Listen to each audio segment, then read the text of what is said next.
కల్వకుంట్ల చంద్రశేఖరరావు కుటుంబ అవినీతి అక్రమాలపై రాష్ట్ర ప్రభుత్వ సమగ్ర దర్యాప్తు జరిపించాలని తెలంగాణ ప్రజారాజ్యం పార్టీ వ్యవస్థాపక అధ్యక్షుడు జీలకర్ర రవికుమార్ డిమాండ్ చేశారు. కేసీఆర్ కుమార్తె కల్వకుంట్ల కవిత కేవలం మాజీ మంత్రి హరీష్ రావు, ఎంపీ సంతోష్ ల పైన ఆరోపణలు చేస్తుందని, కేటీఆర్, కేసీఆర్ లు కూడా అవినీతి అక్రమాల్లో భాగస్వాములేనని ఆయన ఆరోపించారు. బషీర్బాగ్ లో ఏర్పాటు చేసిన విలేకరుల సమావేశంలో ఆయన మాట్లాడుతూ 10 ఏళ్లు అధికారంలో ఉన్నప్పుడు కల్వకుంట్ల కవితకు అవినీతి అక్రమాలు కనిపించలేదని, ఇప్పుడు నీతులు చెప్తుందని ఆయన ధ్వజమెత్తారు. కాళేశ్వరం ప్రాజెక్టులో జరిగిన అవినీతి అక్రమాలతో పాటు కేసీఆర్ పాలనలో జరిగిన అన్ని అక్రమాలపై సమగ్ర దర్యాప్తు జరిపిస్తే వాస్తవాలు వెలుగులోకి వస్తాయని ఆయన స్పష్టం చేశారు. తెలంగాణ ప్రజారాజ్యం పార్టీ స్థానిక సంస్థ ఎన్నికలలో 42% బీసీ రిజర్వేషన్ ప్రకటిస్తూ యువతలను ప్రాధాన్యత కలగజేసి యువతను రాజకీయంలోనికి నడిపింపబడి చేసి రానున్న తరంలో అవినీతి లేని తెలంగాణగా రూపుదిద్దాలనే లక్ష్యంగా తెలంగాణ ప్రజారాజ్యం పార్టీ ముందుకు వెళ్తుందని తెలియజేస్తూ ఈ సందర్భంగా రాష్ట్రంలో ఒక అతలంకుతలమైన వార్త జన సమూహం అంతా వింటూ ఉంటున్నారు.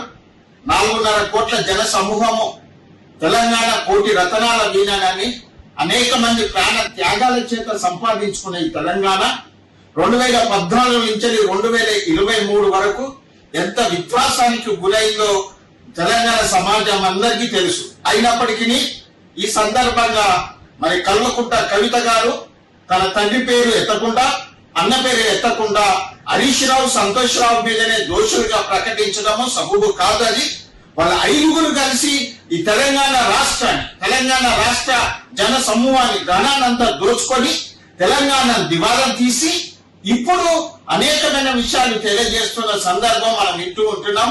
ఖచ్చితంగా కాంగ్రెస్ ప్రభుత్వం దీని మీద కఠినంగా వ్యవహరించాలని కాంగ్రెస్ ప్రభుత్వం గౌరవనీయులు రాష్ట్ర ముఖ్యమంత్రి వర్యులు రేవంత్ రెడ్డి గారు చర్య తీసుకొని వీళ్ళ కుటుంబం పక్షంలో సిబిఐ కాదు దానికంటే ముందు ఇంకేది ఉన్నా కూడా తీసుకొని వీళ్ళను చట్టరీతిగా శిక్షించాలని తెలంగాణ ప్రజారాజ్యం పార్టీ కోరుచున్నది.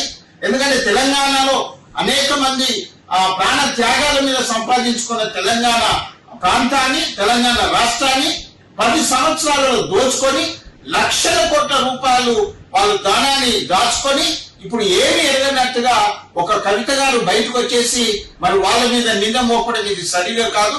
అనేక 10 సంవత్సరాల నుంచి అదే జరుగుతున్నది. ఇప్పుడు కవిత గారు కూడా అదే చెప్పారు. కానీ ఇంకా అసలైన రహస్యము కవిత గారి నోటి నుంచి రావాలని తెలంగాణ ప్రజారాజ్యం పార్టీ కోరుచున్నది.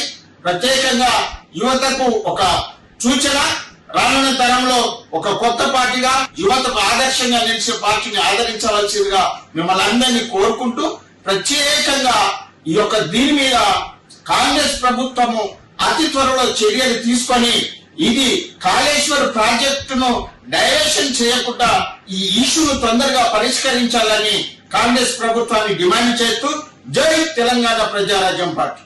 కిరణ్ ప్రసాద్ ఇద్దరు